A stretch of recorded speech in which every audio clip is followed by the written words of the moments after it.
Assalamu alaikum. Thank you so very much for watching my YouTube channel. आज हम अपनी discussion का आगाज़ जो है एक स्टोरी से करते हैं. ये दो दोस्तों की स्टोरी है. दोनों बहुत ही करीबी दोस्त थे. हर वक्त डेफिनेटली उठना बैठना उनका साथ होता था. बचपन से लेके इवन प्रोफेशनल एजुकेशन तक सब दोनों ने एजुकेशन भी साथ ली, दिन रात साथ रहते थे, कंबाइंड स्टडीज़ करते थे. एक का नाम ताहिर था और एक का नाम तैमूर था. जो ताहिर था इसका ताल्लुक जो था वो एक मुतवसत यानी लोअर मिडिल क्लास घराने से था, जबकि तैमूर जो था उसके वालिद साहब का काफ़ी बड़ा कारोबार था और काफ़ी रिच फैमिली से उसका ताल्लुक था. लेकिन तैमूर बहुत ही अच्छा ख़ानदानी बच्चा था. उसने कभी ताहिर को ये फीलिंग नहीं होने दी थी जो उनका दरमियान में एक फ़ाइनेंशियल डिफरेंस था.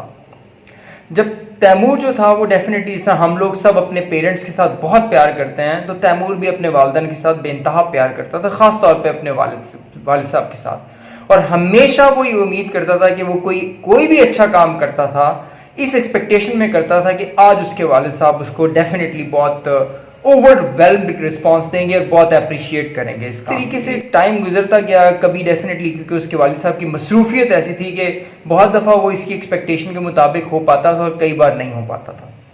फाइनली ये दोनों दोस्त प्रोफेशनल एजुकेशन में अपने फाइनल एग्ज़ाम में एंटर हुए. एग्ज़ाम्स इन्होंने दे दिया. उसके बाद ये रिज़ल्ट्स का वेट कर रहे थे. रिज़ल्ट आया. तैमूर ने तमाम सब्जेक्ट्स के अंदर A+ हासिल किया और यूनिवर्सिटी के अंदर उस एजुकेशन में उसने टॉप किया. सबसे पहले उसने डेफिनेटली अपने वालिद साहब को फ़ोन मिलाया और बात की और उनको बताया कि इस तरह करके मेरा रिज़ल्ट अभी अनाउंस हुआ और मैंने यूनिवर्सिटी में फ़र्स्ट पोजीशन हासिल की है. क्योंकि उसके वालिद साहब बहुत मसरूफ़ थे तो उन्होंने डेफिनेटली एक रिस्पांस जो उस वक्त उसको दिया कि son I am busy, can we talk later. अब बस ये कहना था कि तैमूर ने फ़ोन बंद. जो ताहिर था वो उसके बिल्कुल उस वक्त साथ था. तैमूर उस वक्त फ़ोन बंद होते ही बस वहीं ज़मीन पर बैठ गया और उसकी आंखों से आंसू आना शुरू हो गए. उसके बाद ये वो टाइम था कि जिस वक्त समझ लें कि it broke the camel's back. इसके बाद तैमूर की ज़िंदगी बिल्कुल चेंज होना शुरू हो गई. उसकी दोस्ती ताहिर से आहिस्ता आहिस्ता ख़त्म होके उसके दोस्त चेंज हो गए. उसका उठना बैठना डिफरेंट किस्म के लोगों के साथ हो गया. कुछ 2-3 महीने के बाद ताहिर को पता लगता है कि उसने ड्रग्स इस्तेमाल करना शुरू कर दी और उसकी दोस्ती भी ऐसे लोगों से हो गई कि डेफिनेटली वो बहुत अच्छे लोग नहीं थे. अल्टीमेटली 1 साल गुजरा तो एक दफ़ा अचानक एक हॉस्पिटल से ताहिर को कॉल आती है कि तैमूर नाम का एक आदमी है जो हॉस्पिटल में एडमिट है और वो आपको बुला रहा है. तो ताहिर बहुत परेशान होता है और दौड़ा दौड़ा हॉस्पिटल जाता है. वो जाके देखता है तो बड़ा शॉक्ड होता है क्योंकि बहुत अरसे से तैमूर से उसकी मुलाकात नहीं हुई होती है. एक साहब ICU में एमरजेंसी कंडीशन के अंदर लेटे हुए. वो खिड़की से देखता है तो उसे तैमूर नज़र आता है. वो वेंट पे होता है और बहुत मुश्किल से सांस ले रहा होता है. वो भागा हुआ डॉक्टर के पास जाता है कि इसको क्या हुआ है. तो डॉक्टर उसको बताता है कि ये ड्रग ओवरडोज है और ये बहुत ही क्रिटिकल कंडीशन में है. अभी ताहिर वहाँ पे होता ही है तो अगले 5 से 10 मिनट के अंदर तैमूर की डेथ हो जाती है. अब ये जो सफ़र था एक ओबीडियंट ख़ानदानी बहुत ब्रिलियंट लड़के के उस ब्रिलियंस से लेके उसकी डेथ तक का सफ़र जो था वो सिर्फ और सिर्फ एक रिस्पांस के ऊपर चेंज हुआ था जो अनफॉर्चुनेटली उसके वालिद साहब ने उस वक्त उसको दिया जब उसकी एक्सपेक्टेशन बहुत ज़्यादा थी.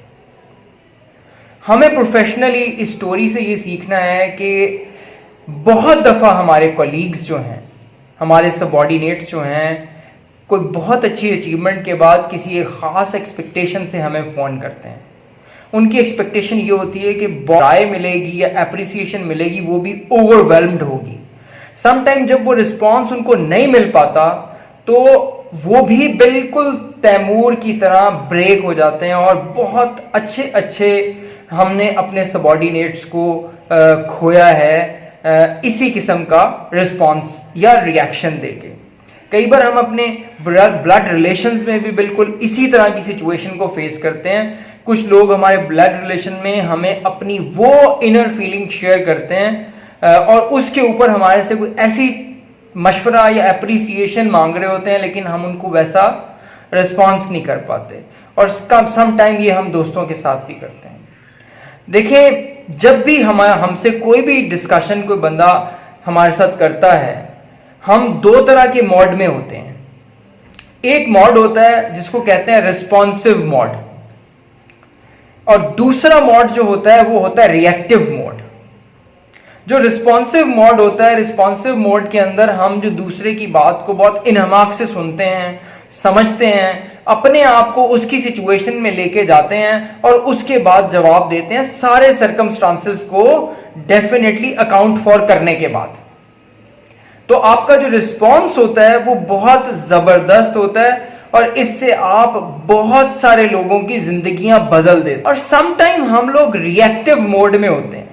रिएक्टिव मोड वो होता है जिसके अंदर एंगर का एलिमेंट शामिल होता है। एंगर ड्यूरिंग दैट डिस्कशन, जब आपके साथ वो बातचीत हो रही होती है, उस वक्त में भी आपका गुस्सा आपको बढ़ सकता है, या जिस वक्त में वो कॉल या वो इंसान आपको मिला है उससे पीछे जो टाइम गुजरा है, मे बी आधा घंटा या एक दिन ऐसा गुजरा है जो आपने स्ट्रेस में गुजारा है किसी भी ABC रीजन की वजह से, तो आपको वो जो स्ट्रेस या वो जो सिचुएशन या एक सूरत हाल से आप गुजरे होते हैं, वो जब आपके उस टाइम के जवाब में शामिल हो जाती है तो वो रिएक्शन आ जाता है। जब रिएक्शन आता है तो हमेशा जो दूसरे की एक्सपेक्टेशन आपसे होती है वो कभी पूरी नहीं होती है। तो इस तरह जब हम लोगों को रिएक्ट करते हैं तो हम इस दुनिया में तैमूर पैदा कर रहे होते हैं, और जब हम लोगों को रिस्पॉन्स करते हैं तो हम लोगों की जिंदगियां बदल रहे होते हैं। याद रखिएगा, हमारा जुबान से निकला हुआ हर लफ्ज जो है वो हमारे से इस जिंदगी में भी डेफिनेटली उसकी पूछ होगी, और आने वाली जिंदगी में भी डेफिनेटली आपसे पूछा जाएगा जो रिस्पॉन्सिबिलिटी आपको इस दुनिया में दी गई थी कि आपने उसको कितने अच्छे तरीके से निभाया। याद रखिएगा, जो हमारे अल्फाज हैं वो पावर हैं, और इन अल्फाज के अंदर बेइंतहा पावर है जो कि जिंदगी बना भी सकती है और जिंदगी को तबाह भी कर सकती है। तो इस दुआ के साथ हम लोग इस वीडियो को ख़त्म करेंगे कि अल्लाह ताला हमें लोगों को सही मायनों में रिस्पॉन्स देने की तौफीक अता फरमाए और रिएक्टिव मोड से बचाए। Thank you so very much.